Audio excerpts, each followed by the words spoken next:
네, 새 정부에 대한 기대는 항상 새롭게 생기기 마련입니다만 지금 상황이 너무 급박합니다. 오늘 습관신문에서 윤 대통령의 첫 수석보좌관 회의 주제가 경제가 빨간불이다라는 사실입니다. 비상시에 대응 체제를 가동할 수밖에 없는 상황이고, 사실은 저도 오랫동안 국회에서 이야기해오고 이렇게 다뤄왔습니다만 지금 굉장히 위기 상황입니다. 삼고라 그래서 물가, 금리, 환율 모두 뛰고 있고요. 거기에다가 지금 국제 정세도 아주 불안합니다. 그리고 우크라이나 사태 때문에 글로벌 서플라이 체인이 지금 교란 상태에 있고, 거기다가 무역 적자, 그다음에 그 재정 적자, 쌍둥이 적자가 지금 수십 년 만에 다시 몰려오고 있습니다. 한마디로 나쁜 일이 모두 한꺼번에 몰려온다는 퍼펙트 스톰인데, 어제 하루 국민들에게 새로운 자유의 나라, 정말 국민이 주인이 되는 나라를 이야기했지만 사실 오늘부터 시작되는 현실은 정말 척박합니다. 그래서 다만 어제 이제 당선 대통령의 말씀 중에 그 자유는 성자 독식이 아니다라는 말이 참 인상적이었습니다. 지금 우리가 문제되는 성자 독식의 사이가 얼마나 큰 문제입니까? 이 자유는 성자 독식이 아니고 이 자유심이 되기 위해서는 일정한 수준의 경제적 기초, 공정한 교육과 문화의 접근 기회가 보장되어야 한다라고도 강조를 했습니다. 그래서 이런 그 자유에 대한 강조가 자칫 오해되고 의곡해야 되는 경우가 있는데, 이 자유란 것은 성자 독식이 아니다. 자유 시민을 위해서는 이 공평한 접근 기회, 경제적 기초, 공정한 교육도 강조한 점에 있어서는 사실 통합의 의지도 강하게 내비쳤습니다. 사실은 오늘 대통령이 첫 출근길에 기자들에게 통합이라는 메시지가 취임사에서 빠졌다라는 지적에 대해서 그건 원래가 당연히 하는 것이다라고 이야기했는데, 대통령의 통자가 통합의 통자입니다. 대통령의 기본 임무라고 할 수 있고요. 그래서 그런 이제 통합과 새로운 경제적 그리고 성장을 통한 이런 자유의 확대, 또 자유야말로 가장 경제 성장과 민주주의 번영의 중요한 기반이었다는 것을 강조했는데, 현실의 파고과 또 현실의 이 벽이 지금 너무 엄청나기 때문에 지금 당장 이제 경제가 빨간불이 켜졌다. 그래서 이 비상 대책을 세워야 한다. 이런 상황입니다. 이런 상황을 이제 바로 아주 담대한 큰 취임사를 밝혔습니다만 오늘부터는 당장 경제 현실에 지금 직면하고 있는 셈입니다. 그렇습니다. 지금 우선의 용산에 대해서는 첫 걱정이 이제 안보가 그러되면 좀 공백이 생기는 거 아닌가라는 걱정들이 있었습니다.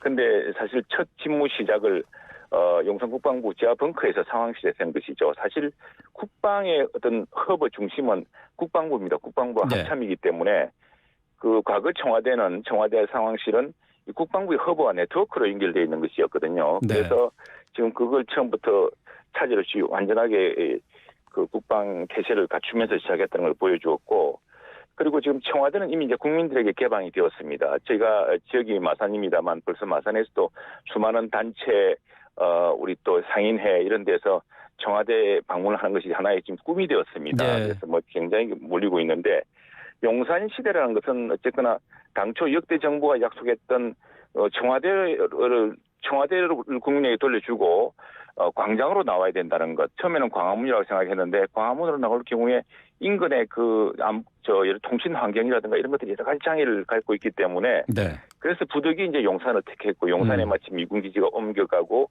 거기에 공원이 생기고 하는 그런 것들을 해서 시민과 다가가기 위한 것입니다. 근데 문제는 이제 어떻게 국민들과 가까이 하고 약속했던 대로 언론과 더욱 소통하고 국민과 자주 만날 것인가를 이제 행동으로 보여줄 일이 남았다고 생각합니다. 그건 이제 더 이상 논란을 하기에는 이 상황이 많이 앞서가 있습니다.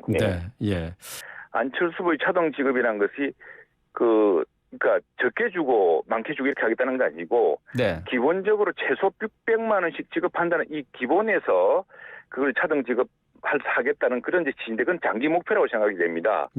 근데 미국이라든가 이런 나라들은 차등 지급을 했고 실제로 손실 보상에 거의 100%는 아니지만 상당히 가까운 정도로 됐습니다. 그 근거는 과세 자료가 있었거든요. 어느 해 과세를 많이 했는데 세금을 많이 냈는데 매출과 세금이 연동돼 있지 않습니까? 매출이 떨어지면 세금을 적게 내니까 그러니까 어려울 때는 이제 정부가 그 손실 보상을 해줬는데, 우리 같은 경우는 이 영세상공인들이 많다 보니까 매출로 가지고 손실을 그리고 세금으로 손실을 측정하기 어려운 점이 많습니다. 그래서 일단은 기본적으로 모두가 코로나 때문에 큰 위기를 겪었으니까 영업 제한으로 더구나 정부의 행정명령 때문에 피해를 입은 경우지 않습니까? 네. 그래서 소상공인 자영업자 370만 명에게 1인당 최소 600만 원씩 지급하고 또 재정 여력이 허용하는 범위 내에서 정말 손실 보상의 취지가 살려줄 수 있도록 또 보완책이 나올 것입니다. 네. 그것은 이제 재정 여력인데 네. 지금 지난 정부는 5년 동안 매일 2천억씩 가까이 국가 부채를 늘었습니다. 그래서 5년 내내 지금 400조가 늘은 셈이거든요. 네.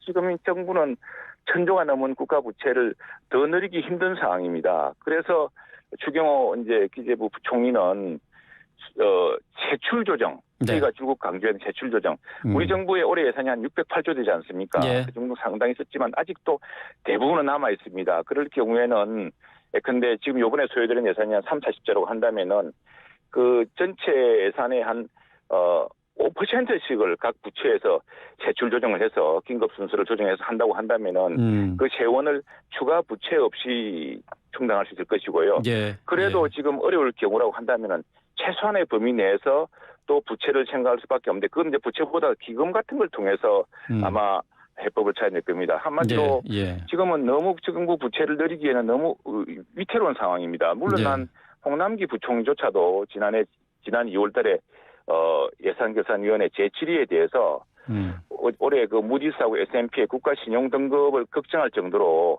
재정에 대한 걱정이 많다. IMF를 보더라도 선진국 중에 우리가 지금 국가 부채가 가장 급속도로 늘고 있는 국가로 지목되고 있습니다. 그 때문에 부채는 많이 늘릴 수 없지만 세출 조정이라든가 또 기금이라든가 이를 통해서 아주 합리적인 이 재원을 마련하려고 최선을 다하고 있습니다. 부채를 더 내면 금리가 또 뜁니다. 그리고 국가 신용 등급에 영향을 미치기 때문에 이게 자꾸 악순환이거든요. 결국 몇백만 원의 지원금을 줘놓고 각 가계 부채가 엄청난데 금리가 올라 버리면 그만큼 또 서민들이나 소상공인들은 금리 부담을 갖게 됩니다. 그렇죠. 그래서 그런 악순환 상황을 이제 잘 관리해야 되는 굉장히 힘겨운 실정입니다. 그런데 지금 이게 사실은 우리가 행정부와 입법부가 별도의 권한이 있고 서로의 이제 상권 분립을 통해서 견제하고 또 균형을 맞추고 있는 거 아니겠습니까? 근데 이제 왜 지금 총리 후보자, 사실 총리 후보자는 이분이 김대중 정부, 노무현 정부에서 인정을 받으신 분이고 특히 아까 말씀드린 퍼펙트 스톰이라 불릴 만한 이 엄청난 통상 환경의 변화, 또 국제 경제, 국내외 경제 상황, 안보 상황을 살펴봤을 때 과거에 그 가장 어려운 시기에 특히 FTA를 함께 추진해오고 또 통상과 무역 쪽으로 굉장히 공직을 쌓아온 이분들이 제일 적입니다. 특히나 김대중 대통령, 노무현 대통령과 함께 일을 했고 해서 사실 저희들은 초당파적 인사라고 생각하고 더구나 이 위기의 적임자라고 생각해서 추천한 총리 후보자로 이제 발탁했다고 생각을 합니다. 그런데 사실은 이제 민주당이라든가 이번에 청문을 하면서 2007년에 이미 여야가 다 검증을 해서 80%에 가까운 인준 찬성 비율로 찬성했던 총리로 인준했던 분을 다시 2007년 이전 자료로 공격한다는 건 참 좀 부당하다, 너무 정략적이다 생각이 들었습니다. 그리고 또 하나는 지금 아마 이제 민주당은 공식적으로 이야기하지는 않지만 세간의 분석은 사실은 장관은 국회가 청문회를 하긴 하지만 그걸 막을 방법은 없습니다. 실제로 민주당 문재인 정부도 수십 명의 장관을 양관이 반대도 불구하고 임명을 강행했고요. 그것은 행정부의 일종의 전권에 관한 이야기입니다. 국회의 의견을 참고하시는 것일 뿐이죠. 그런데 이제 총리는 국회의 표기를 거쳐야 되거든요. 그래서 국회의 표기를 거쳐야 되는 총리 인준을 늦춤으로써 이 장관 후보자에 대한 이제 낙마 여부를 민주당이 통제하겠다라는 이런 이제 전략으로 보입니다. 전략으로 보이고 그러나 그건 좀 부적절하지 않은가. 부적절하다. 저희들 생각은 총리는 총리대로 하고 장관은 청문 보고서에서 단호하게 부적격 이유를 밝히고 또 청문 보고서에 부적격 의견이 다수였다는 것을 제출하면은 대통령이라든가 대통령도 부담을 느낄 수밖에 없습니다. 그런데 이거 전체를 청문 보고서 자체를 채택하지 않고 이 논란으로 만들어버리는 바람에 이것이 오히려 쟁점이 좀 흐릿해서 생각하는데 아무튼 개별 장관의 문제에 대한 저희들 당의 또 판단이 있습니다. 판단이 있고 그러나 총리는 총리로서 별도로 그건 국회가 정말 표결해서 이분이 초당파적으로 전국을 정말 협치를 이끌 만하게 적당한 분이냐 그리고 이 지금 퍼펙트 스톰이라고 불리는 여러 내부 외환을 잘 이끌어갈 수 있는 그 책임 총리로서의 자질이 있느냐 예. 이것을 오히려 따져서 예. 그분만을 적부를 따지는 것이 옳지 않을까 생각을 합니다. 예, 예.